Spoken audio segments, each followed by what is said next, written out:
tardes tengan todos ustedes, maestros, maestras que se conectan desde diferentes regiones del país. Les saluda Luis García Linares, el presentador de este evento, y quiero darle la más cordial bienvenida a una nueva edición de Docente al Día Webinar, un espacio creado por el Ministerio de Educación para contribuir a fortalecer la formación docente en servicio. En esta oportunidad desarrollaremos el tema denominado Orientaciones para la evaluación de estudiantes con discapacidad en el marco del buen retorno del año escolar 2021. El propósito de este tema es brindar a los docentes diversas estrategias para la atención de estudiantes con discapacidad en el marco, como mencionamos, del buen retorno al año escolar 2021. Para empezar, les invitamos en este mismo momento que nos puedan apoyar a todos los docentes que están conectados, me dirijo, para que puedan llenar una breve encuesta que se encuentra aquí mismo en la descripción de esta transmisión. Hay un link, pueden ingresar ahí para poder llenar esta breve encuesta del evento. Y antes de iniciar el desarrollo de este interesante tema a cargo de expertos panelistas internacionales que hoy nos acompañan, permítanme presentarles a la directora de la Dirección de Educación Básica Especial del Ministerio de Educación, María Clelia Zagal, a quien cedo el uso de la palabra. Buenas tardes y muchas gracias por acompañarnos en este Docente al Día webinar. Adelante. Muchas gracias. Muy buenas tardes, estimados directores, directoras, docentes y especialistas en general. Deseo agradecerles su participación y también un agradecimiento especial a los ponentes que nos acompañan el día de hoy, a Silvia, a Boris, a Rocío y a nuestros intérpretes de lengua de señas peruanas. Sin ellos no sería posible este evento. Para mí es realmente gratificante que nos podamos reunir el día de hoy a puertas del buen retorno al año escolar 2021. Periodo en el cual nos reencontraremos con nuestros estudiantes y las familias, y siempre en estos momentos es importante retomar este vínculo y comunicación con ustedes.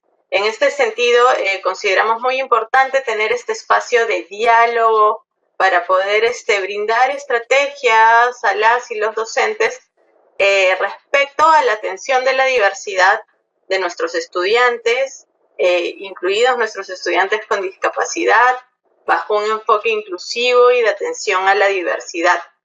El día de hoy, en el marco de la evaluación diagnóstica de entrada, abordaremos estrategias para potenciar las fortalezas y eliminar las barreras de nuestros estudiantes con discapacidad, contribuyendo así en el desarrollo de sus competencias bajo una atención de calidad.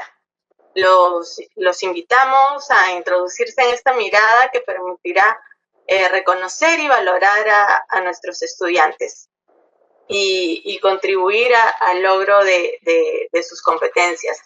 Muchas gracias, estoy segura que esta jornada va a ser una jornada enriquecedora. Gracias. Muchas gracias, directora María Clelia, por sus palabras, que de verdad nos permite reflexionar acerca de diversas acciones que desde la labor docente realizamos para contribuir en transformar la mirada de la atención educativa a nuestros estudiantes con discapacidad. Continuando con el programa, quiero saludar a todos los docentes que ya se han ido conectando, que ya están conectados aquí a esta transmisión. Somos más de 1.800 docentes en este mismo momento. Y quiero mandarles un saludo a todas las regiones, a todos los lugares de quienes están presentes en esta transmisión. Un saludo a Huaura, a Huancavelica, un saludo a Piura, a Pisco, a Trujillo, a Chimbote, a Chincheros, a Chincha, a Comas, a Huánuco, a Sullana. Un abrazo fuerte hasta Satipo, al Rímac, al Santa, a Paiján, a Ascope, a Acobamba y un abrazo también hasta San Pedro de Yoc. A cada uno de ustedes, queridos docentes que se están conectando, un saludo hasta ahí a la distancia. Asimismo, quisiera comentarles a todos los participantes que desde ya, en este mismo momento, pueden acceder a la cajita de comentarios que están aquí inferior de esta transmisión, de este evento, ya que al bloque final vamos a estar respondiendo inquietudes, preguntas, así que pueden ir dejando sus comentarios, sus consultas, sus preguntas, para que al final de este evento puedan ser respondidas en la ronda de preguntas. Entonces les comento que el tema del día de hoy, que nos une el día de hoy, denominado Orientaciones para la Evaluación de Estudiantes con Discapacidad en el marco del buen retorno del año escolar 2021, estará desarrollado en 4 bloques. El primer bloque, la evaluación en el marco de la atención a estudiantes con discapacidad. Nuestro segundo bloque, con el tema Estrategias para potenciar las fortalezas y eliminar las barreras de nuestros estudiantes con discapacidad. Luego tendremos un tercer bloque, denominado Orientaciones para la evaluación diagnóstica de entrada de las competencias de los estudiantes con discapacidad. Y finalmente, como les mencioné, tendremos un último bloque destinado a responder sus preguntas. Bien, iniciemos entonces con las ponencias y para ello nos conectamos desde Chile con Boris Álvarez. Él es psicólogo de profesión y actual director estratégico de Fellow Group. Boris cuenta con un diplomado en diseño universal para el aprendizaje CAST, Professional Learning, de la Universidad de Boston en Estados Unidos.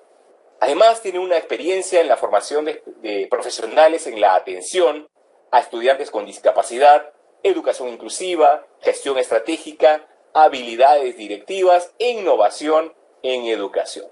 Es un honor contar con tu participación, Boris, en Docente al Día Webinar. Bienvenido y adelante con tus saludos. Muchas gracias, Luis, por la presentación. Gracias al Ministerio de Educación y a todo el equipo que está organizando esta interesante actividad, ¿cierto? Docente al Día. Me gustaría voy a comenzar a compartir mi pantalla para poder guiar esta conversación. Antes de seguir, Boris, solamente necesitamos unas palabritas de saludo para poder presentar a los demás expositores y por perfecto. El pase para la exposición. Gracias. Sí, Boris, por estar con nosotros. Y para presentar a nuestra siguiente ponente, así como hemos ido primero a Chile, nos conectamos hasta Argentina y le damos la bienvenida a Silvana Corso. Ella es docente de profesión, directora de la Escuela Rumania de Educación Media en Argentina. Ella es especialista en intervención educativa ante trastornos de aprendizaje y en estrategias de inclusión educativa. Es una reconocida expositora en eventos nacionales e internacionales sobre discapacidad y familia. Cuenta con una amplia experiencia en la atención a estudiantes con discapacidad desde el rol docente y como gestora. Igualmente, es un honor tenerla como invitada el día de hoy en este webinar. Muchas gracias por acompañarnos en esta tarde, Silvana. Tus saludos, por favor. Bueno, gracias por la presentación, Luis. Es un honor participar de este evento y que me hayan convocado nuevamente, compartir esta exposición con semejantes expositores. Digo, me siento honrada y bueno, nada, espero poder aportar un poquito mi mirada sobre cómo pensar las trayectorias personalizadas y la presencia de nuestros alumnos en las escuelas, de nuestros alumnos con discapacidad, apostando este cambio de mirada. Muchas gracias. Gracias Silvana. Y finalmente a continuación presentamos a Rocío Colca. Ella es docente de profesión y coordinadora de los servicios de apoyo y asesoramiento para la atención de necesidades educativas especiales de la Dirección de Educación Básica Especial del Ministerio de Educación. Bienvenida, Rocío, y adelante con tus saludos. Gracias, Luis. Muy buenas tardes, docentes, directivos, comunidad educativa. Este es un espacio interesante, también sabemos que es esperado, ya estamos muy próximos al año escolar y definitivamente hay muchas preguntas en relación a la evaluación diagnóstica, sobre todo de nuestra población de niños con discapacidad. Entonces, este es un primer momento de muchos para poder trabajar el tema.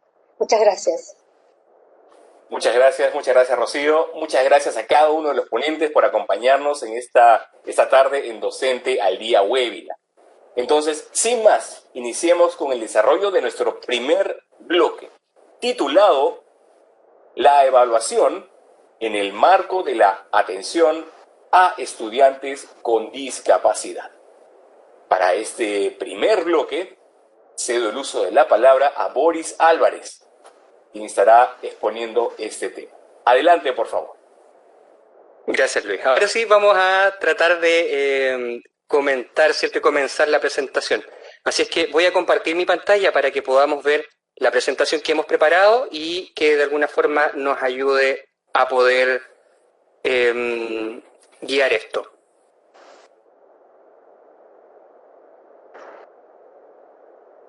Muy bien.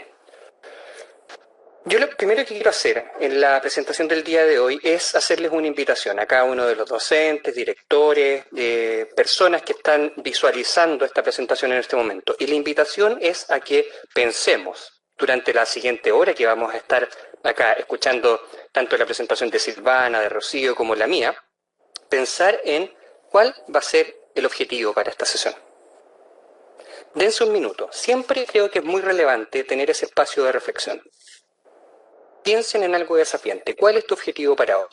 Y aquí tenemos alternativas. Pueden ser alternativas que son bastante, incluso pedestres, ¿cierto? Como, por ejemplo, no dormirme. Es una hora ya en la cual estamos cansados, está terminando la semana, ¿cierto? Entonces, aprovechar, por ejemplo, hoy en esta sesión y no dormirme, conocer a alguien nuevo, quizás durante estos chats que se generan, aprender algo nuevo, buscar algo que me motive. Ya piensen un segundo, ¿cuál es el objetivo que tenemos para el día de hoy? Y a partir de esto es que me gustaría que pudiésemos comenzar con esta actividad y pudiésemos reflexionar respecto de lo que nos plantea el marco de la educación inclusiva, lo que nos plantean los desafíos en torno a la inclusión de las personas que históricamente han sido segregadas, como por ejemplo personas con discapacidad.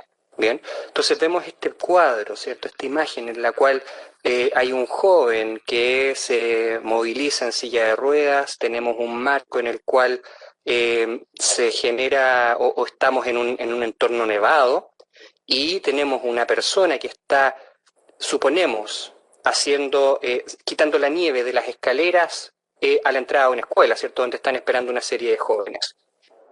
Y el joven que está en la silla de ruedas le dice, por favor, ¿puedes sacar la nieve de la rampa?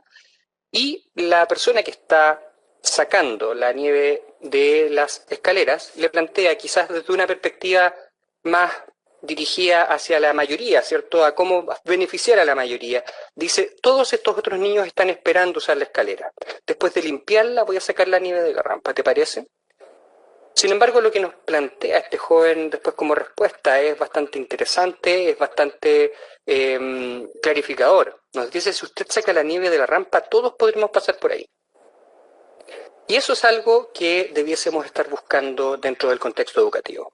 Buscar estos elementos que de alguna forma nos ayudan a no ver al estudiante como alguien distinto, ¿cierto? Sino que ver de qué forma, cuáles estos elementos ayudan a que participen los estudiantes en su mayoría, como también aquellos estudiantes que necesitan estos elementos específicos. Lo que es esencial para ese estudiante que se moviliza en silla de ruedas se transforma en algo que es fundamental o que es bueno también para los otros. ¿Bien?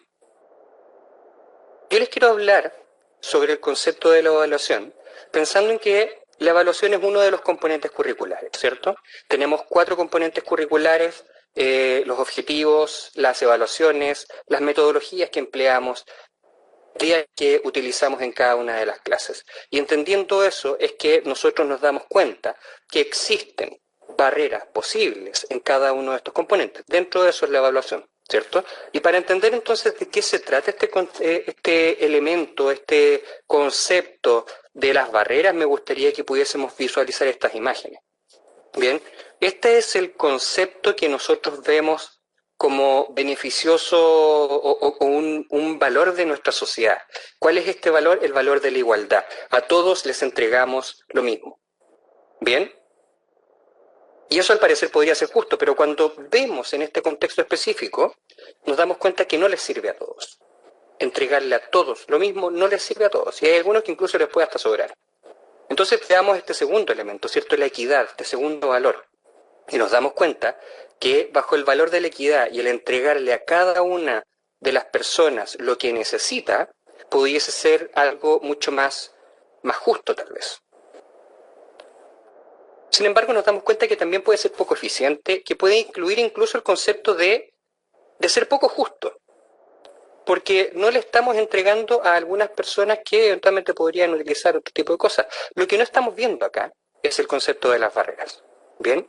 Tenemos una cerca que nos impide ver. Y por eso que es importante, desde la perspectiva del diseño universal para el aprendizaje, el poder detectar las barreras y poder eliminarlas. Esa es la invitación que quiero hacer durante la sesión del día de hoy, ya durante los pocos minutos que tenemos para poder conversar este tema. Entonces, estamos hablando aquí de las barreras para el aprendizaje. Tengo una visita acá de Clarita, ¿ya? Ella nos está acompañando mientras yo hago esta presentación. Bien, y cuando hablamos de estas barreras para el aprendizaje, ¿a qué nos referimos con este concepto de barreras? Las barreras para el aprendizaje son situaciones en que los estudiantes se atascan, no pueden avanzar durante una lección o una actividad. Bien, y para cada estudiante, esto es muy interesante, para cada estudiante las barreras difieren, son distintas, de un tema a otro, de una actividad a otra, entre cada estudiante.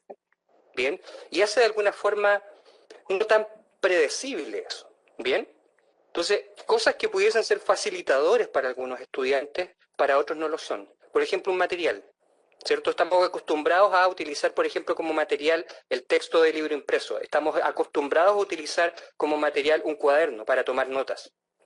Sin embargo, para algunos estudiantes, el cuaderno, el texto de libro impreso pudiesen transformarse en una barrera.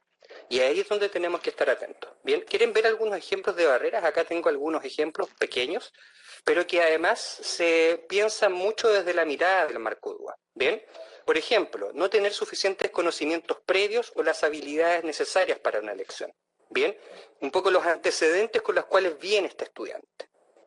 Ese podría ser un ejemplo de barreras. Otro ejemplo bastante importante, no saber cuáles son los próximos pasos o no recibir comentarios sobre su progreso. Esto puede ser difícil para muchos estudiantes. Pensando, por ejemplo, en este concepto de las funciones ejecutivas. Tenemos funciones ejecutivas que nos ayudan a pensar en un objetivo de aprendizaje, cuáles son los pasos que debemos seguir para llegar a ese objetivo de aprendizaje. Bien, pero en esas ocasiones muchas veces los estudiantes pueden faltar quizás claridad sobre cuáles van a ser esos siguientes pasos, o no saben incluso en qué posición están dentro de su trayectoria de aprendizaje. Por eso es importante también que como docentes pensemos en eso, nos pongamos en la situación quizás de anticiparnos a eso y empezar a entregar alternativas, entregar información previa que le ayude al estudiante a seguir hacia adelante, o entregarle hitos para que el estudiante sepa que cuando logre ese hito se encuentra en un tercio del logro de la meta de aprendizaje, está a la mitad del logro del objetivo de aprendizaje, etc. ¿Bien? No conocer los términos claves del vocabulario. Y no solo no conocer los términos claves, sino que muchas veces que la información no les llegue, ¿cierto? Por ejemplo, estudiantes con discapacidad sensorial, que entregamos la información solamente a través de el audio, ¿cierto? La palabra del docente, lo que el docente está conversando, y estudiantes que pudiesen estar en una situación de discapacidad, ¿cierto? Una sordera, por ejemplo, podrían estar dificultados de poder recibir esa información.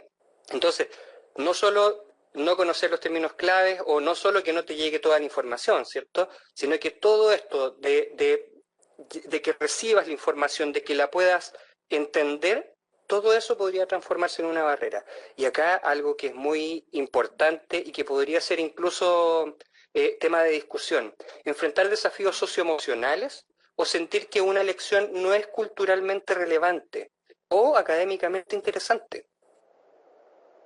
Cuando no somos capaces de motivar, de entusiasmar, de conquistar al estudiante para que pueda seguir, también es una barrera. ¿Bien?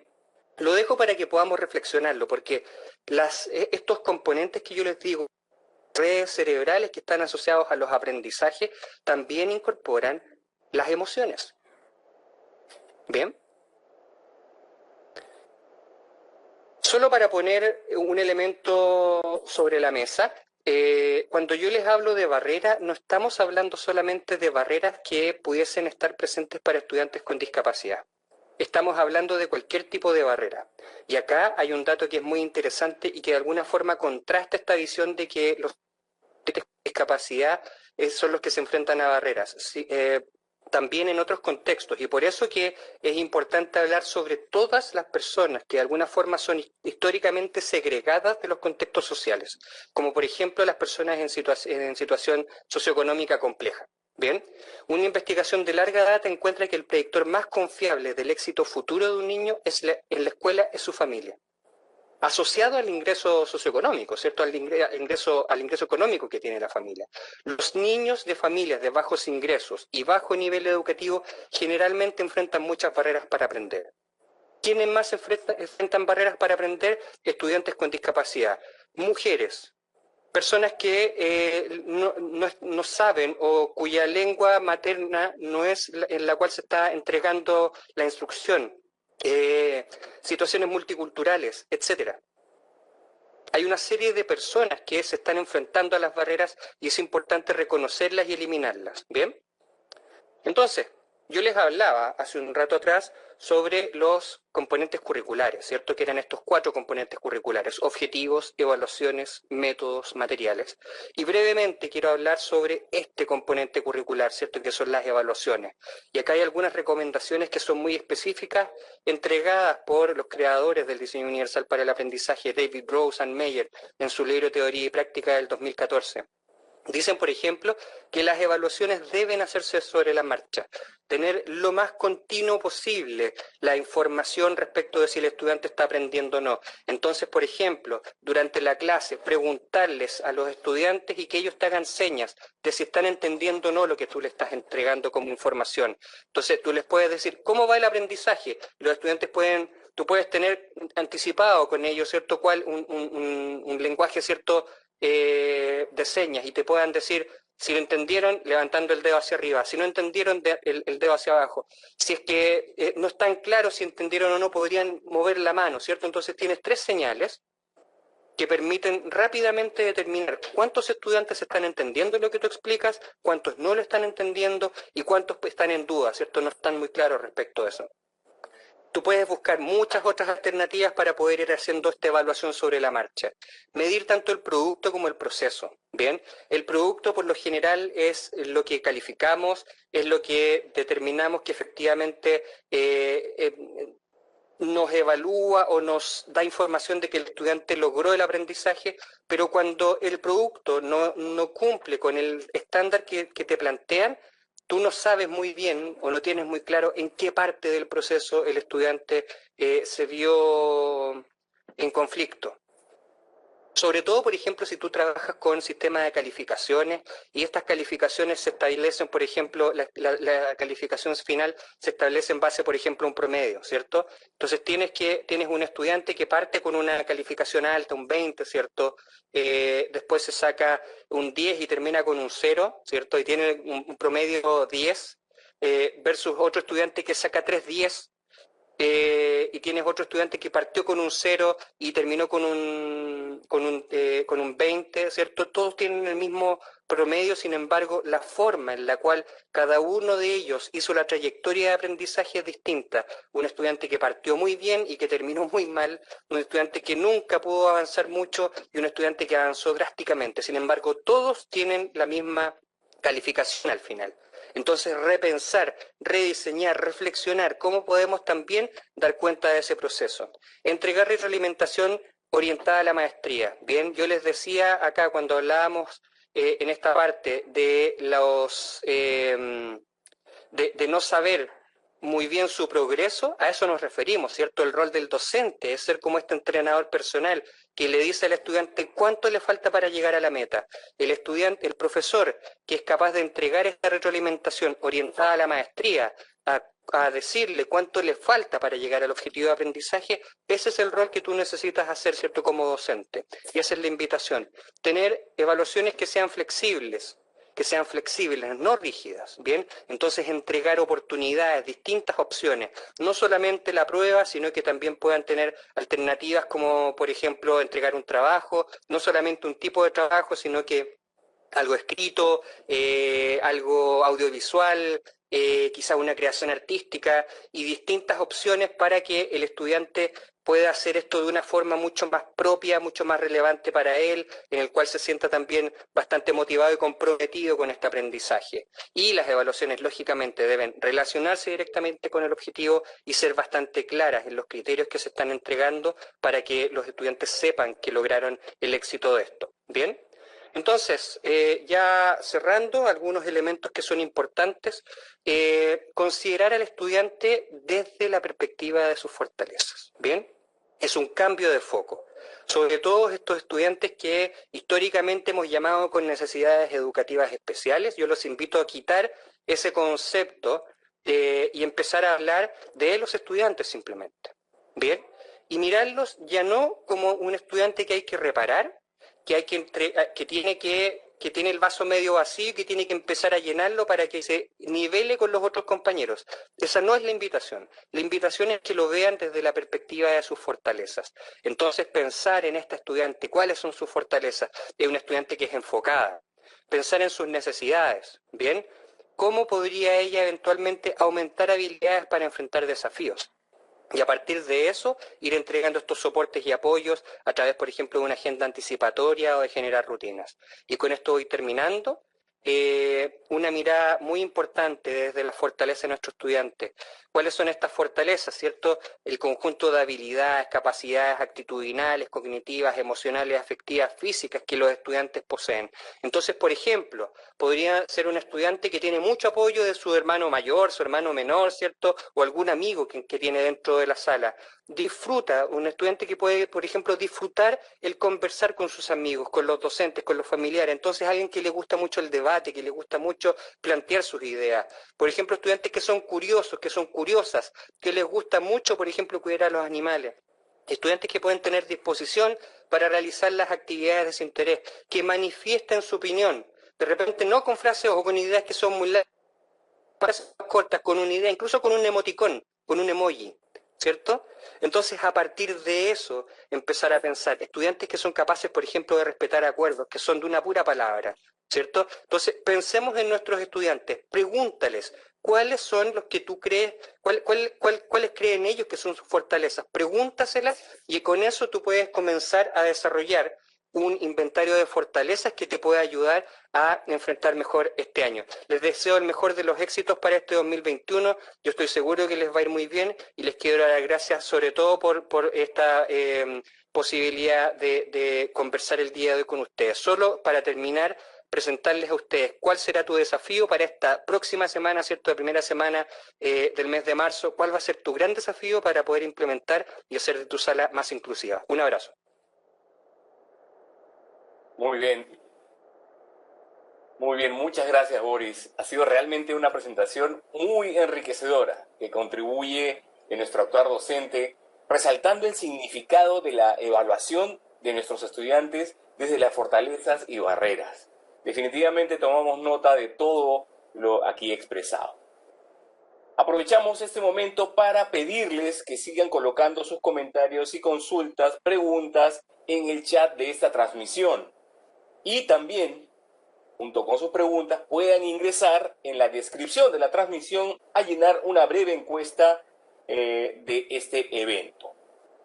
Vamos a aprovechar también a saludar a los directores, a los docentes de las regiones que se siguen conectando.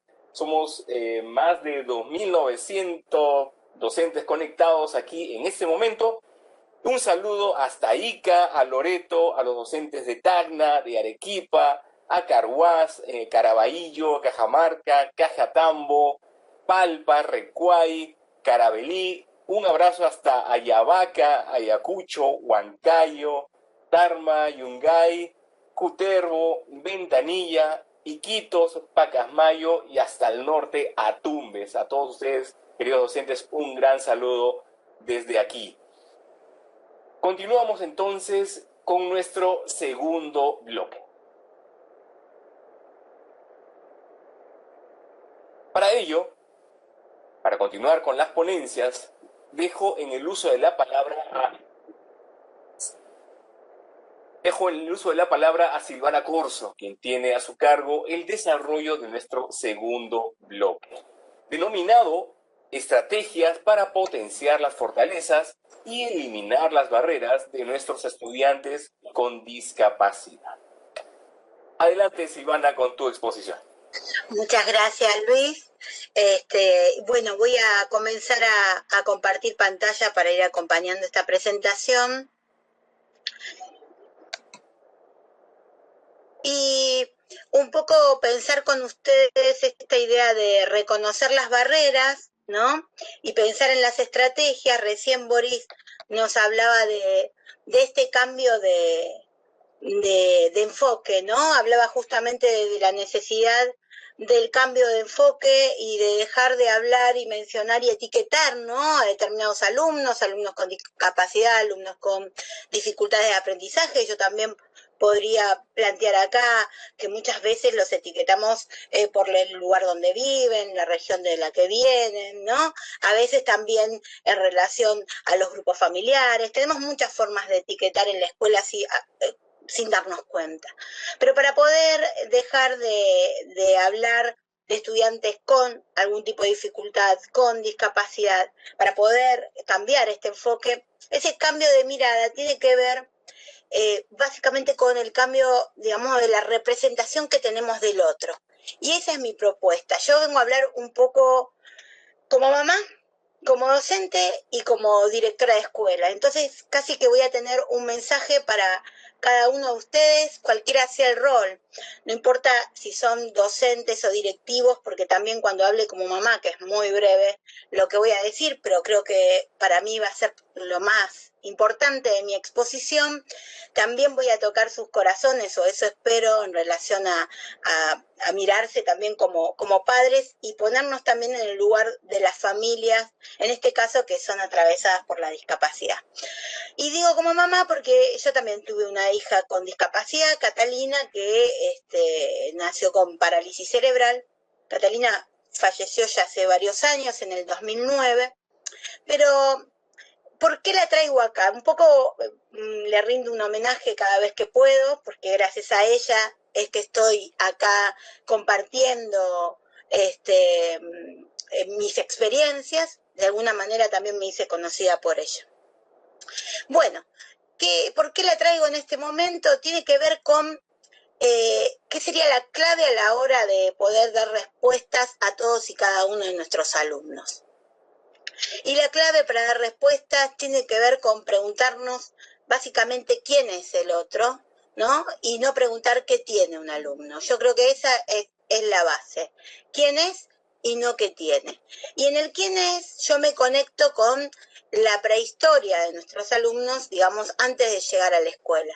Con todo lo que tiene que ver con incluso su nacimiento, si fue un niño buscado, deseado, si es un niño amado. Uno puede decir, pero ¿cómo me voy a hacer semejante pregunta? Aquellos que fuimos atravesados por la discapacidad, no soñamos durante nuestro embarazo tener un hijo con discapacidad.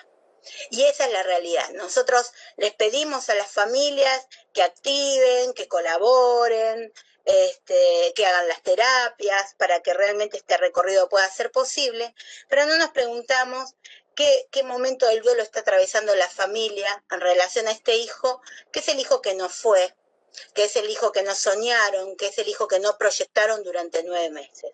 Y eso es lo que nos pasa en el momento del nacimiento de nuestros hijos, cuando la medicina nos anuncia la discapacidad. En ese mismo momento el proyecto de vida que teníamos muere, y muchas veces con ese proyecto muere el niño que no fue. Y entonces nosotros pensamos que tenemos un gran problema, cuando tenemos un alumno con discapacidad en el aula, ¿cómo voy a hacer? No fui preparado para esto. Bueno, esta idea de presentarnos en estos lugares y buscar las estrategias, a veces como un recetario para ver si puedo dar respuestas a cada uno de estos estudiantes.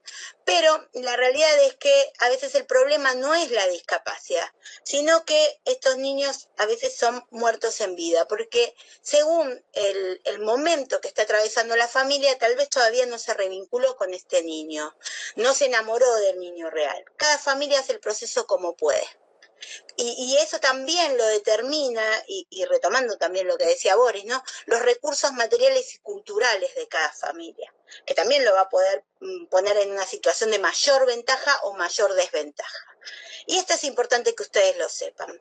Para poder pensar las barreras, ¿no? Para poder identificarla y poder expresarnos en términos de fortaleza, yo puedo darles un montón de recursos, desde la experiencia misma de dirigir una escuela y de pensar a los alumnos desde este lugar, pero no van a ser útiles, no van a funcionar como receta, porque en realidad si no cambian nuestra mirada sobre el alumno, ¿no? Si no reconocemos a la persona, si no vemos primero a la persona y no a la discapacidad, hagamos lo que hagamos, lo expresemos como lo expresemos, los resultados van a ser exactamente los mismos. Entonces, esto es lo importante. Acá mi aporte como mamá, ¿no? Esta idea de la prehistoria, esta idea de preguntarnos más quién es, esta idea de conectar con las familias y ponernos en el lugar de ellos, para poder entender qué les está pasando con este hijo y con qué recursos cuentan, ¿no? Para hacer sus procesos y para poder hacer el acompañamiento desde las casas en los procesos de inclusión que estemos pensando para cada uno de ellos. Si no rompemos con la representación que tenemos de la discapacidad, de la pobreza y de la riqueza también, no va a cambiar nada de lo que nosotros llevemos a la mesa como propuesta pedagógica. Puede ser de excelencia, pero los resultados siempre van a ser los mismos si no hay un cambio profundo de mirada sobre el otro. Entonces vuelvo a insistir con la palabra clave. Casi que yo podría cerrar la conferencia diciendo esto y nada más. Pregunten quién es y no pregunten qué tiene, y en el quién es, en esa prehistoria del niño van a encontrar, y en esto que pueda compartir la familia, van a encontrar un montón de recursos para pensarlo en el aula y pensar propuestas que realmente le habilite oportunidades de aprendizaje, ¿no? Y que les habilite un mundo diferente, otras posibilidades, otros mundos posibles, ¿sí? ¿Cuál es el reto que tenemos en las escuelas? Y ahora ya me posiciono como docente y me posiciono como directora para dar un mensaje a cada uno de ustedes. Claramente que el gran reto, y sobre todo en este contexto, es la retención de todos nuestros estudiantes dentro del sistema educativo. Y creo que esto está claro, la diversidad que hoy arroja el contexto de pandemia es visibilizar visibilizar las diferencias, ¿no? O las formas de aprender de nuestros alumnos que definen lo que es realmente lo diverso como norma, la diversidad, ¿no? Que es lo único humanamente posible dentro de la escuela. Hoy, recién ahora, como que entendemos que tenemos que dar respuestas diversificadas, como las que planteaba Boris, porque el contexto pareciera que los visibiliza, pero estuvieron siempre ahí, todos.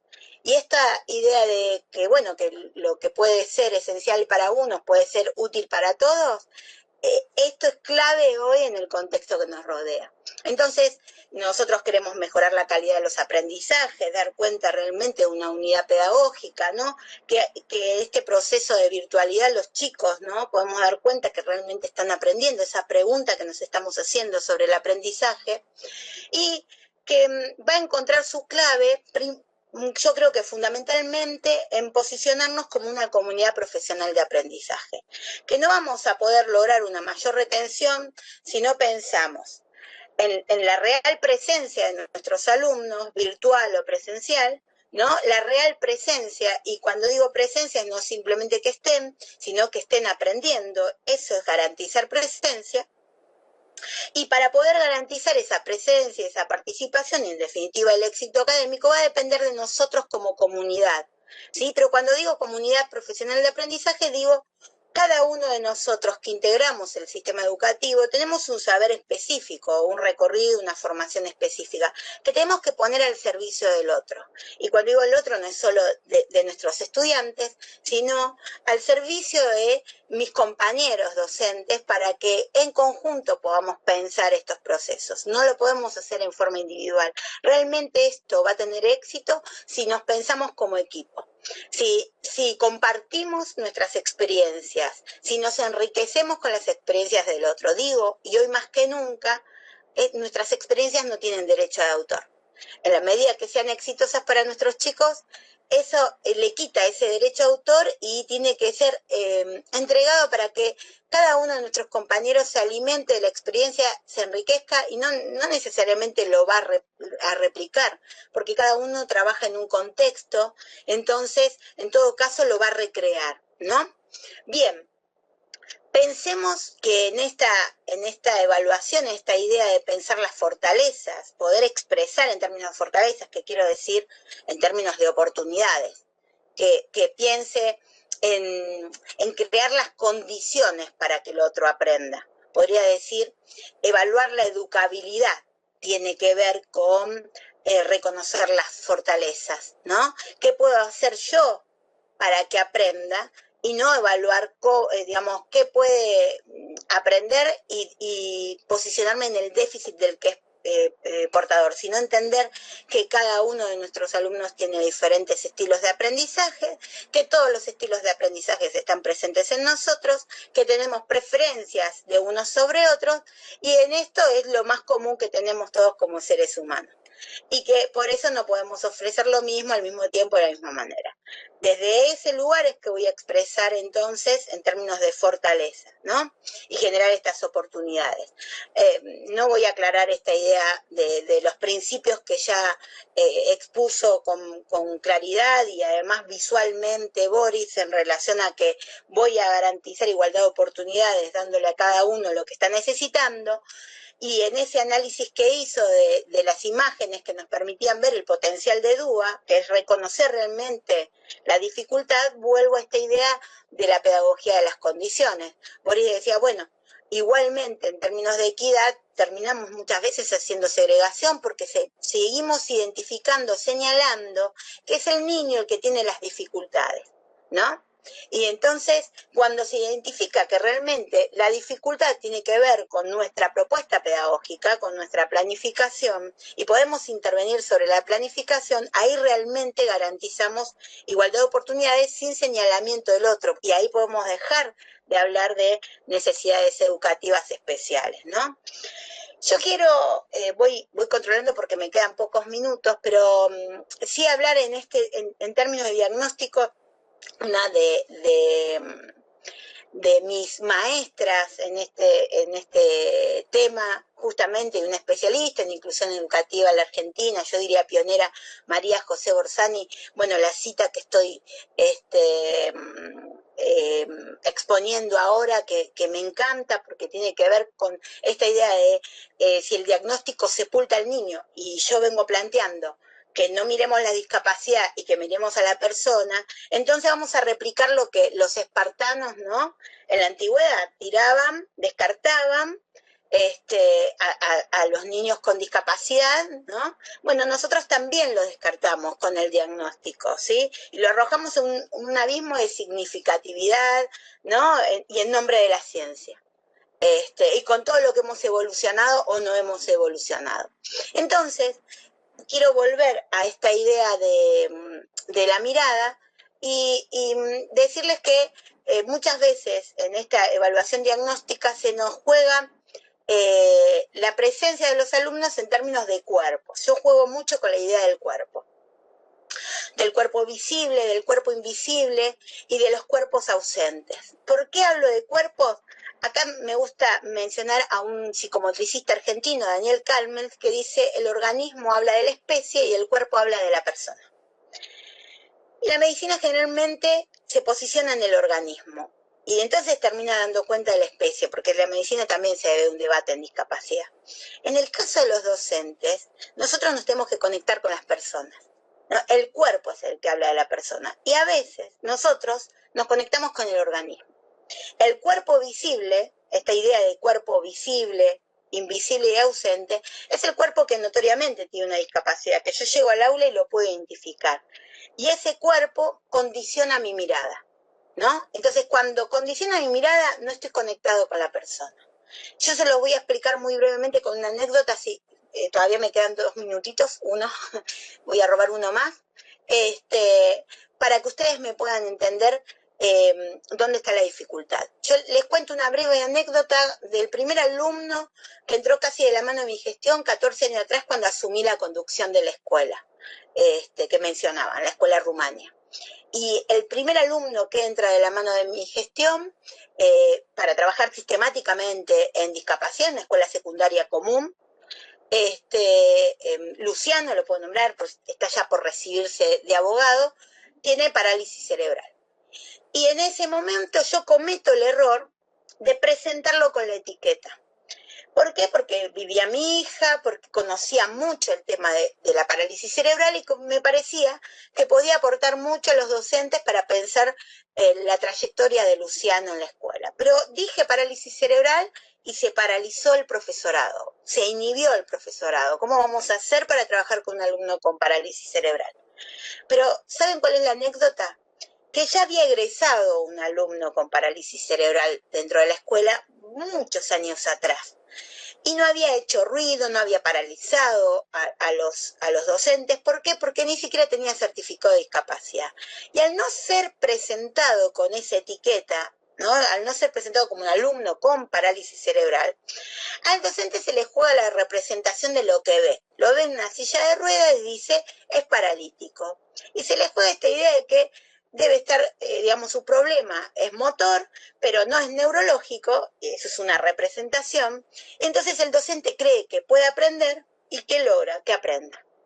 ¿Entienden? Las representaciones del otro son las que limitan las oportunidades. Después vienen todas las estrategias que nos compartió Boris y muchas más, que con el poco tiempo que tenemos no podemos acá explayarnos, pero primero viene esta idea de poder hacer una reflexión cada uno de lo que se nos juega cuando vemos una persona con discapacidad, hacer este ejercicio de mirar y decir qué estoy pensando, cuáles son mis miedos, y entonces pensar en esto que les decía a ustedes como estrategia que tiene que ver justamente con conectar con la persona y entender que no estoy mirando un organismo, ¿sí?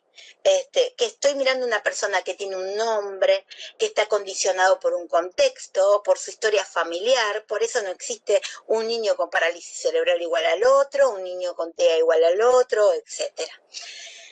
Sigo ahora como directora en el minuto que me estoy robando y les digo, y hablaba justamente de las comunidades profesionales de aprendizaje, que nosotros tenemos que tener mucha flexibilidad para pensar estos recorridos y esa flexibilidad la vamos a garantizar en espacios de formación permanente y de trabajo en equipo que debemos generar en las escuelas, ¿sí? Para poder variar las propuestas y hacer planificaciones en conjunto, interdisciplinarias y diversificadas con las cuestiones y características que nos compartió Boris, ¿sí? ¿Qué podemos brindar como orientación a las familias? Nosotros en la escuela hacemos un diagnóstico que también tiene en cuenta a la familia, no solo lo que puede aportar en ese recorrido, sino que también tiene en cuenta por ahí qué puede obstaculizar, pero no en términos de porque niega y se empecina por algún proceso de inclusión, sino porque por ahí sobreprotege, y entonces nosotros también tenemos que pensar que estamos hablando de una formación integral y que no se trata solo de contenidos, ¿no?, académicos, sino también pensar esta vida de este joven, de este niño, de este estudiante, una vida independiente, ¿no?, con autovalimiento, autodeterminación. Esta es la formación integral. Entonces, ayudar a las familias a vivir este proceso de aceptación de la identidad de su hijo, ¿sí? Más allá del síndrome, porque a veces las familias se casan con la etiqueta porque así lo toman de la medicina. Bueno, ya hablando de esto de favorecer la autonomía, también ocuparnos de algunas cuestiones que desde la escuela podemos proponer para que ellos tengan realmente una vida autónoma fuera de la misma, ¿sí? Bueno, algunas cuestiones de responsabilidades que les podemos sugerir que asuman dentro de las casas para que después se repliquen dentro de la escuela, ¿no?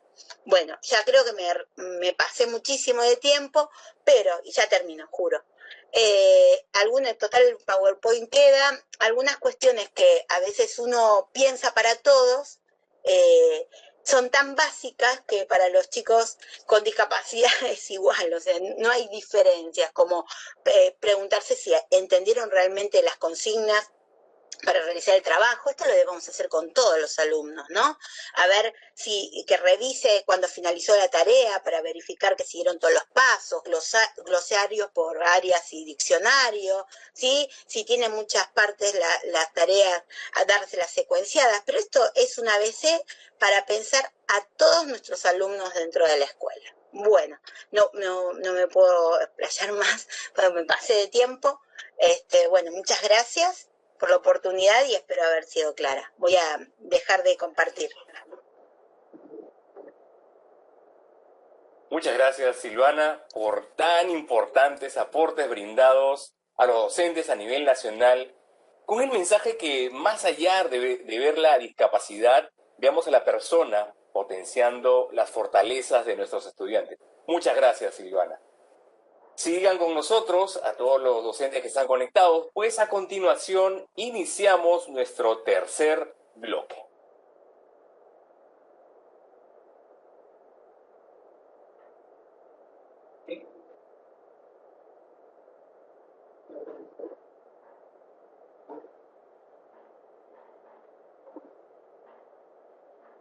A continuación, Rocío Colca desarrollará el tema de nuestro tercer bloque, denominado Orientaciones para la evaluación diagnóstica en estudiantes con discapacidad. Adelante, Rocío, te escuchamos. Bien, muchas gracias, Luis. Bueno, creo que Boris y Silvana nos han dejado el escenario, digamos, de la mirada de lo que significa la evaluación. Entonces, creo que un punto importante en todo esto es que la evaluación, más allá de ser un elemento del proceso pedagógico, también es un momento muy importante de encuentro con el otro, de valoración de la otra persona, y que en este proceso es muy importante partir de lo que nos ofrece la otra persona, y en este caso el estudiante con discapacidad. Y un elemento valiosísimo que ambos nos han dicho es lo importante de partir de ese inventario de fortalezas que trae cada uno, que pueden ser habilidades personales, actitudes, pueden ser apoyos en la familia, apoyos en la escuela, personas de su alrededor, intereses del propio estudiante. Entonces, creo que es un punto muy importante con el que necesitamos mirar con ese lente de fortalezas este proceso de evaluación de nuestros estudiantes. Y en ese sentido, quería compartir con ustedes esta presentación que intenta dar todas esas orientaciones en este marco del buen retorno al año escolar, en la que tenemos todos, digamos, la consigna de trabajar en un primer momento una evaluación diagnóstica de entrada. Entonces, de pronto, la palabra se puede complicar cuando tenemos en nuestra aula estudiantes con discapacidad, pero qué importante es justamente partir desde allí para ir reconociendo algunos elementos, y lo que les traigo aquí básicamente son unas ideas fuerza.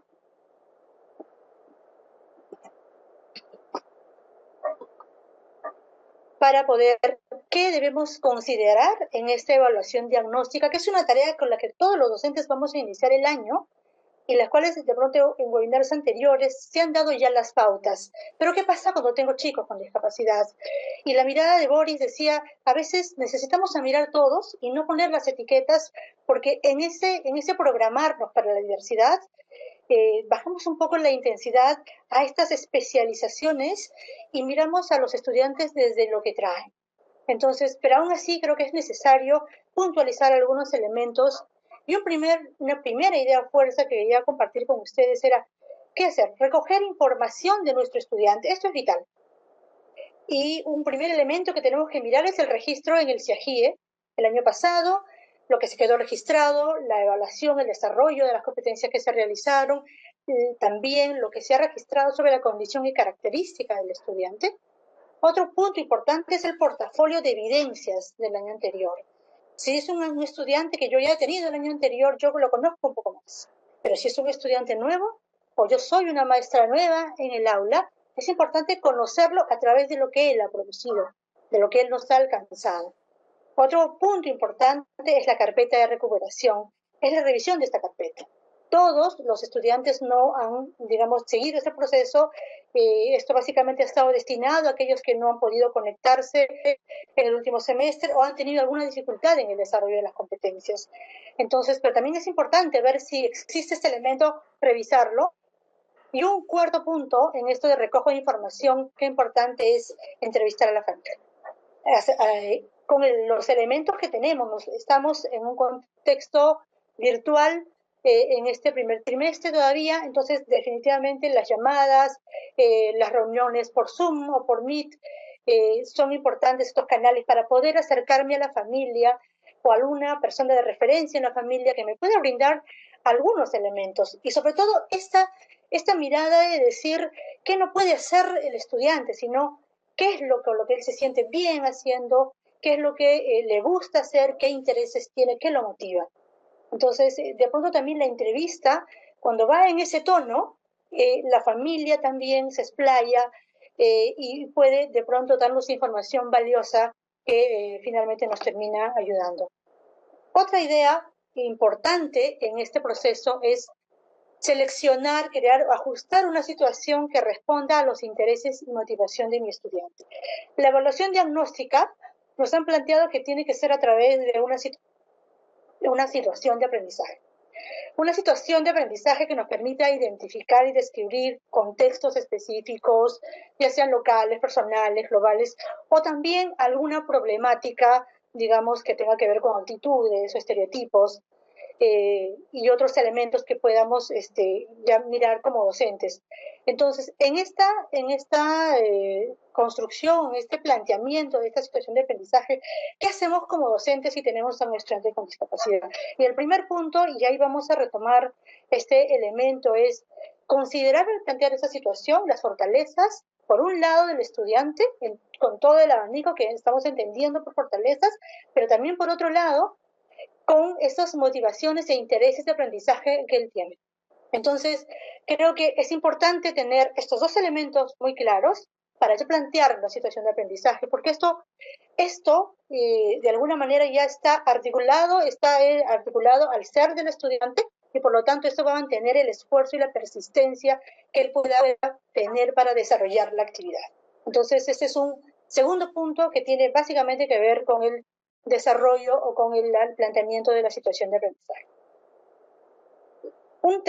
Una tercera idea fuerza tiene que ver con el hecho de plantear retos abiertos que no precisan el tipo de producciones y actuaciones para nuestros estudiantes.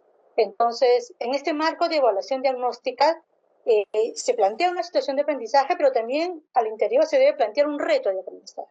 Este reto de aprendizaje tiene que estar, si bien en sí ya es un desafío para él, también tiene que ser abierto, tiene que ser claro, tiene que permitir que el estudiante reflexione, pero también no nos olvidemos que si soy una maestra de pronto tengo un estudiante con discapacidad, hay tres preguntas que no podemos perder de vista. Uno tiene que ver básicamente con el hecho de qué recursos y apoyos requieren mis estudiantes, considerando su diversidad, para resolver este reto. Yo voy a plantear la situación considerando la fortaleza, considerando la motivación. Ahora también voy a plantear un reto, pero este reto que lo planteo también tengo que considerar qué apoyo él necesita. Ya más adelante vamos a ver cuáles son esos tipos de apoyo. Tengo que darle las posibilidades, tengo que plantearle o dejarle abierto para que él pueda expresarse de acuerdo a sus posibilidades, pero también de acuerdo a su motivación. Otra pregunta que no podemos dejar de mirar en esta idea es ¿cómo ajustaría este reto para que sea factible de resolver con los recursos y apoyo que poseen mis estudiantes, ¿no? Si bien este reto voy a plantearlo para mis estudiantes en general, pero para mi estudiante tengo que ver qué necesito para que él pueda lograr este reto, que es desafiante, pero qué apoyo necesita. De pronto, al momento de él expresar, al momento de producir, necesita tener otras formas de representación.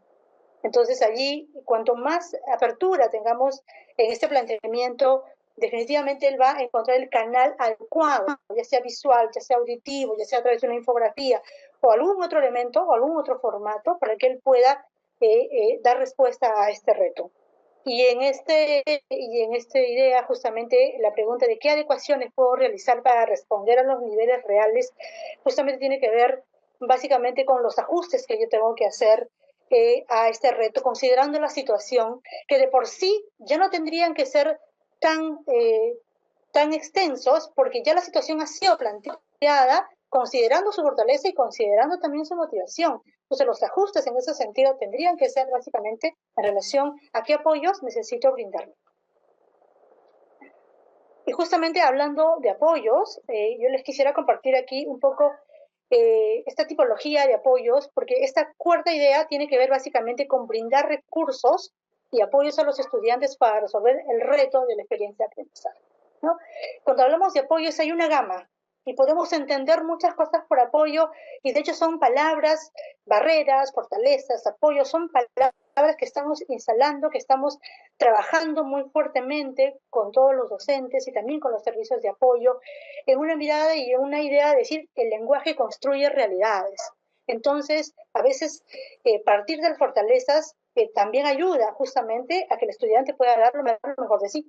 Y en esa línea, los apoyos, hay diversas formas. Una primera forma es según las distintas fuentes. Hay apoyos que pueden ser o pueden partir del mismo estudiante, ¿no? Hay otro apoyo que puede partir de otras personas, que puede ser padre o madre, hermano mayor o algún referente adulto en la casa que siempre acompaña al estudiante. Otro puede ser, y en el caso de los estudiantes con alguna discapacidad sensorial, tiene que ver con unos sistemas aumentativos de la comunicación, otro con ya servicios mucho más puntuales que tengan que ver con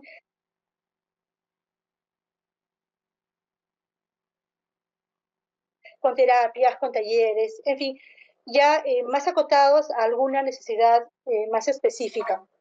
Otro apoyo tiene que ver básicamente con la intensidad y la duración de estos apoyos, ¿no?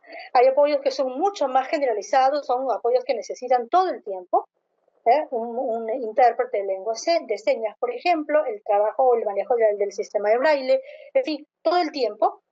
Hay otros que son extensos, digamos un periodo, no necesariamente es algo que va a permanecer, o limitados o intermitentes, no necesariamente el apoyo lo necesita, de pronto en un área determinada yo necesito un apoyo, pero en la otra área no lo necesito, ¿ya? Yo estoy a la par con mis compañeros, pero en un área determinada sí, entonces esos son apoyos más esporádicos.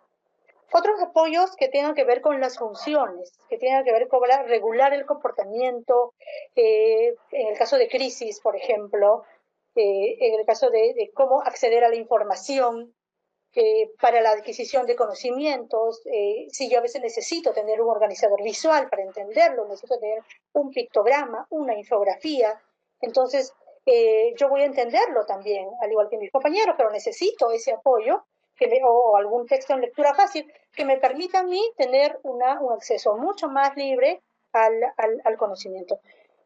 También apoyos que tengan que ver con el aprendizaje, las rutinas, básicamente el hecho de graficar las rutinas para los chicos con TEA a través de pictogramas, en fin. Entonces, hay una diversidad bastante y creo que hay literatura sobre ello. Esa tipología que le estoy presentando es una de las que logra alcanzar un poco un mayor nivel de alcance, pero creo que es algo que también vamos a ir descubriendo nosotros día a día en nuestras aulas, qué apoyos a veces específicos de pronto el estudiante necesita para seguir aprendiendo. Otro elemento importante que también es necesario trabajar tiene que ver con la elaboración de los criterios de evaluación respetando la diversidad. Creo que es importante al momento de plantear la situación de aprendizaje, de plantear el reto lo más abierto que se pueda para que el estudiante se sienta libre, también plantear los criterios considerando el desarrollo curricular o el nivel curricular del estudiante. Entonces, si bien son estudiantes que el año pasado han estado con nosotros, entonces yo puedo tener una idea mucho más cercana de cuál es el nivel curricular en determinada área, en determinada competencia, en determinado estándar, y ahora me toca plantearme un reto mayor para este año. Y por otro lado, también si es un estudiante nuevo, sí necesito plantear de pronto la competencia, el estándar del nivel, del grado, para poder también entender en qué nivel está nuestro estudiante y poder ver el desarrollo durante el año, los apoyos que va a necesitar. Entonces es importante también que en estos criterios de evaluación nos planteemos esas dos preguntas, ¿no? ¿Cuáles son los criterios de evaluación que hoy he planteado y cómo están descritos? ¿No? Es importante esta descripción justamente porque nos va a permitir tener una mayor alcance del nivel curricular del estudiante.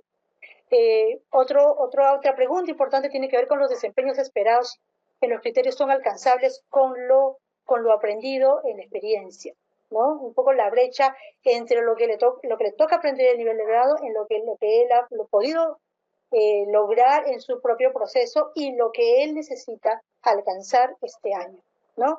Respetando siempre sus tiempos, respetando sus posibilidades, pero dándole y también exigiendo un poquito del entorno familiar de siempre estar en un constante desafío con el estudiante. Creo que estos son elementos importantísimos que tenemos que tener en cuenta cuando vamos a hacer una evaluación diagnóstica. Y aquí lo que yo quisiera decirles, sobre todo para nuestros estudiantes que están incluidos en la educación básica, y aquí tenemos el apoyo justamente de los servicios de apoyo. En esta evaluación diagnóstica, si bien es una labor del docente, es necesario que también el servicio de apoyo pueda brindarle estas orientaciones, de pronto que nosotros ya las vamos a trabajar en unas orientaciones mucho más desagregadas, pero que son un insumo para trabajar la evaluación psicopedagógica, ¿no? En lo que se le brinda también como sector en el aula, que no le están permitiendo desarrollarse en toda su potencialidad. Entonces, para el caso de nuestros chicos con discapacidad, la evaluación diagnóstica de nuestros chicos incluidos en la educación básica es un elemento, un insumo para esta evaluación psicopedagógica que es mucho más global, porque ya ahí nos da cuenta en una entrevista mucho más cercana con la familia de lo que significan sus fortalezas, las barreras y sobre todo de los apoyos que él necesita para seguir aprendiendo. Creo que es un desafío, y ahí cojo un poco la palabra de Boris, el desafío que tenemos para este año, los docentes, los directivos, los especialistas del Ministerio de Educación, es poder brindarles estos apoyos. Muchas gracias, Rocío, por las orientaciones brindadas a todos los docentes y directivos que en esta noche ya están conectados desde diversas regiones del país. Rápidamente entramos entonces a nuestro cuarto bloque. Iniciamos nuestro bloque de la ronda de preguntas. Todas ellas han sido recogidas por nuestro equipo y han sido enviadas también por ustedes desde el inicio de esta transmisión en el bloque de comentarios. Así que iniciamos con Boris Álvarez para que pueda responder la pregunta inicial que nos llega, de la docente Rogelia Marín. Y la consulta es la siguiente, estimado Boris. ¿En qué momento se debería detectar las barreras de aprendizaje? Adelante. Hola, Rogelia. Hola a todos de nuevo. Las barreras es una pregunta que es bien compleja la que tú nos haces, pero vamos a tratar de responder de la manera adecuada. Primero, las barreras se tienen que detectar se tienen que detectar efectivamente en cuanto se detectan, valga la redundancia. Muchas veces, yo diría que siempre, las barreras no son evidentes a la mirada del docente. ¿ya? Uno tiene que hacer un esfuerzo, tiene que de alguna forma buscar mucho más allá para poder darse cuenta de dónde están esas barreras, ¿bien? Cuando tú te das cuenta efectivamente que esas barreras están ocurriendo, cuando el estudiante no llega a su objetivo. Cuando tú ves que hay un estudiante que no está aprendiendo, cuando tú ves que un estudiante no tiene los resultados académicos que tú esperas, tú tendrías que estar sospechando que ahí existe una barrera. Y cuando eso existe, lo que tú vas a tener que hacer es ver, detectar, ¿cierto? Estudiar, analizar lo que está ocurriendo con ese estudiante y a partir de eso poder detectarla. Bien, hay algunas barreras que son más sistemáticas, que tienen que ver con algunos elementos que pudiesen estar mucho más tangibles, que son algunos elementos de acceso. Bien, entonces, por ejemplo, desde la perspectiva del marco del DUA, existen 3 redes cerebrales: las redes afectivas, las redes de reconocimiento y las redes estratégicas, y por cada una de estas redes podría eventualmente un estudiante estar enfrentándose a una barrera. Entonces, por ejemplo, cuando tú no entregas oportunidades de autonomía o cuando tú no estás captando el interés del estudiante, el estudiante puede estar enfrentándose a una barrera desde la perspectiva de las redes afectivas. Cuando la información tú no se la estás entregando de múltiples formas para que, por ejemplo, estudiantes con dificultades en el área sensorial puedan percibir la información, tú también podrías estar haciéndolos que se enfrenten a una barrera. Entonces, esos son elementos que tú puedes ir anticipando. Bien, por eso, por ejemplo, que se habla de elementos de accesibilidad, que son los de la primera capa de la pauta del diseño universal para el aprendizaje.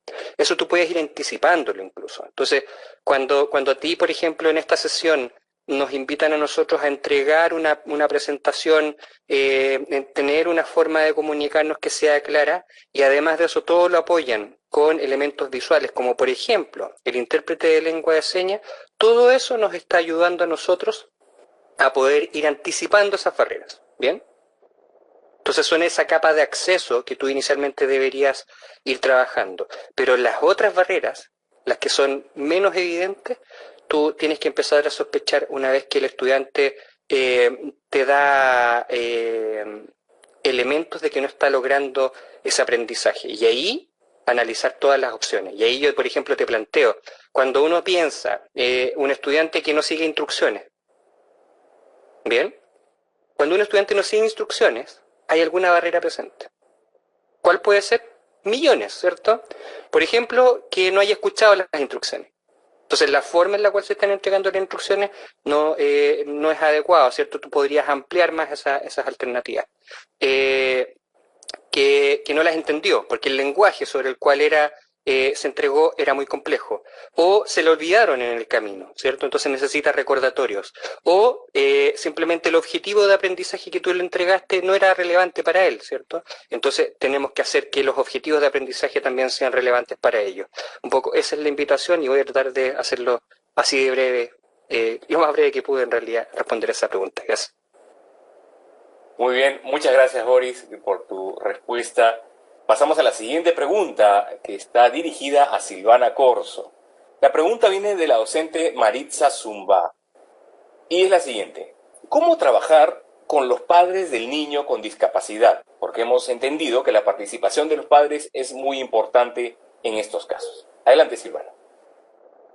Bueno, qué linda pregunta. Hay que tener capacidad de escucha. Hay que dejar que presenten a sus hijos. Yo tengo la costumbre de tomarme un tiempo en la entrevista inicial solo para escuchar y que me cuenten cómo son sus hijos. Les va a pasar esto, la primera experiencia es, los primeros minutos tienen que ver con enumerar toda la problemática con la que lo presentan y los recorridos de tratamientos y cuestiones que están acostumbrados a compartir. Y entonces ahí yo repregunto y digo, bueno, pero háblame de tu hijo, ahora háblame bien de tu hijo, en este sentido, contame cuáles son sus gustos, la música, en qué momentos se siente más concentrado, qué cuestiones favorecen esa concentración, cuáles son sus intereses puntuales. Y me pasó yo ya los recibo en el nivel secundario, ¿verdad? Entonces me pasa que la familia se queda como sorprendida y hasta a veces tiene que hacer un esfuerzo por pensar esta pregunta, porque están tan acostumbradas a presentar al hijo con todo ese, yo digo, prontuario, ¿no? De toda la problemática que tiene y todo lo que hicieron como justificándose el recorrido que vienen haciendo con su hijo, y yo lo conecto con su hijo como persona. Entonces, tiene que ver con ese contacto inicial con las familias, ese relajarse y no ir por los problemas con los que pueden ser presentados, sino justamente para generar estas oportunidades que nos cuenten esto que decía al principio, ¿no? ¿Quién es su hijo?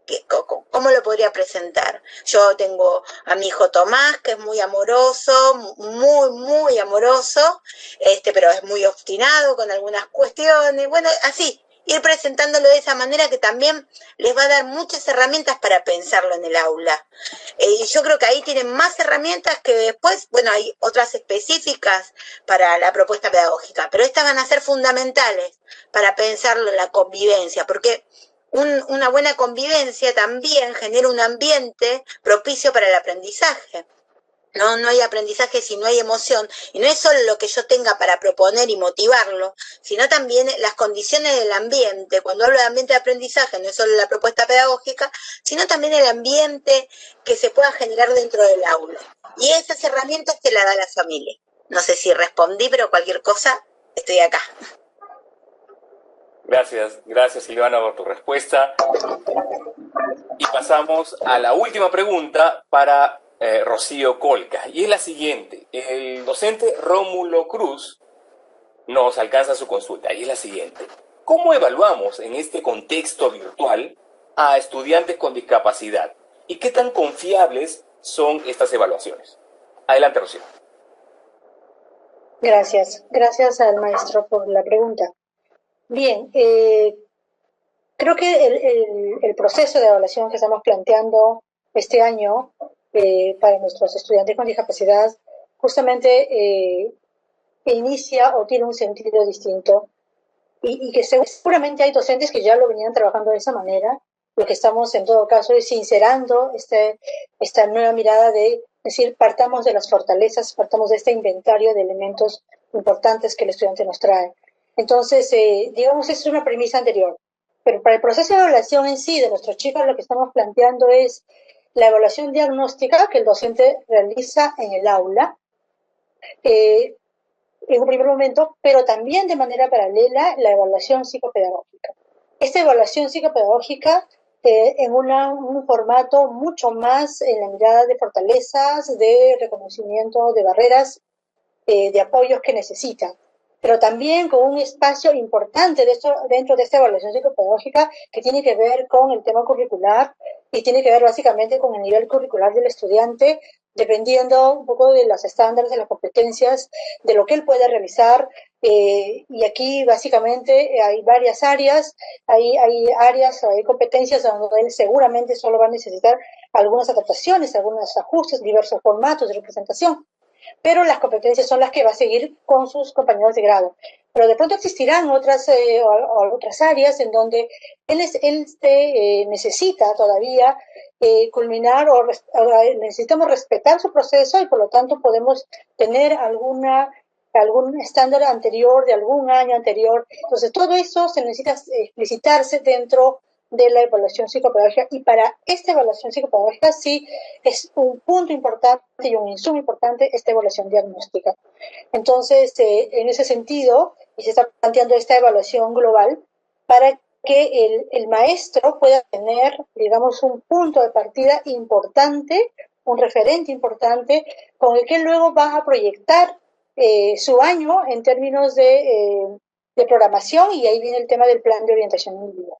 Entonces, es una evaluación psicopedagógica en una mirada de fortaleza, reconocimiento de barreras, y un planteamiento de un plan de orientación individual que también tiene que dar cuenta de lo curricular, entendiendo un poco el nivel curricular que se encuentra, pero también los puntos de llegada durante el año.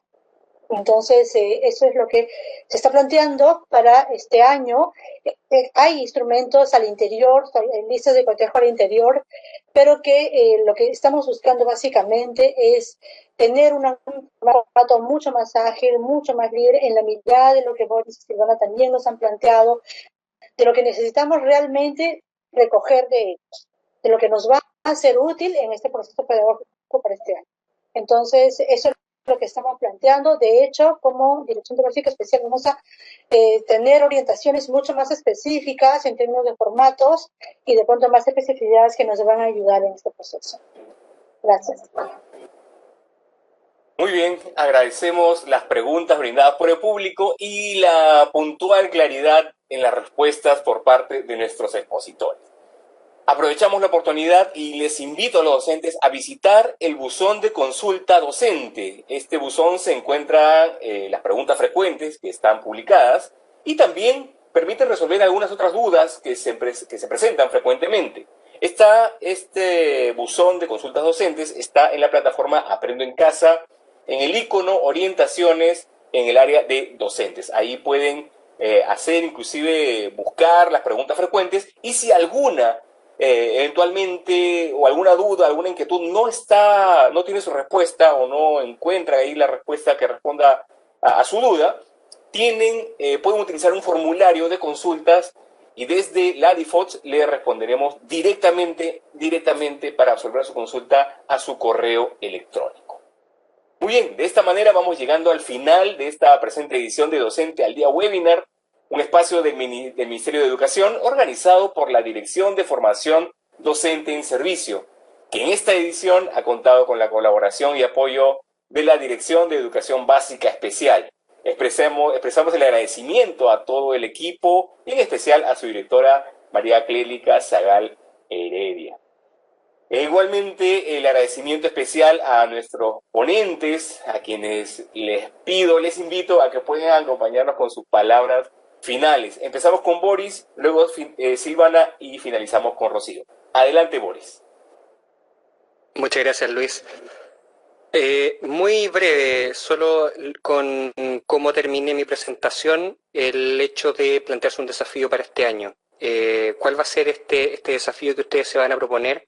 Y voy a tratar de enmarcar el desafío al cual les quiero invitar. Un desafío en el cual todos sus estudiantes aprendan. Todos sus estudiantes aprendan, incluidos aquellos que de alguna forma piensan que eventualmente no son pertenecientes a su sala, ¿cierto? Todos. ¿Cómo hacemos para que todos los estudiantes este año puedan aprender? Esa será la gran invitación, el gran desafío para este año. Bien, muchas gracias por escucharme. Nos vemos, un abrazo. Bueno, yo reitero mi agradecimiento y si tengo que dejar un mensaje que complemente lo que venía compartiendo, tiene que ver con pensar en el poder de la escuela. Y la escuela tiene el poder de devolver identidades robadas a nuestros alumnos, a nuestros estudiantes. Miren cuál es el poder de la escuela. Me quedo con eso y me parece que es la síntesis de todo lo que quise compartir. Muchas gracias.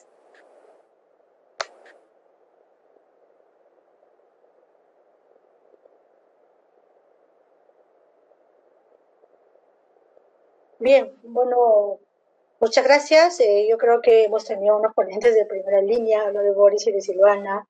Gracias por permitirme estar en este espacio para puntualizar y aterrizar algunas cosas simplemente para el buen retorno del año escolar.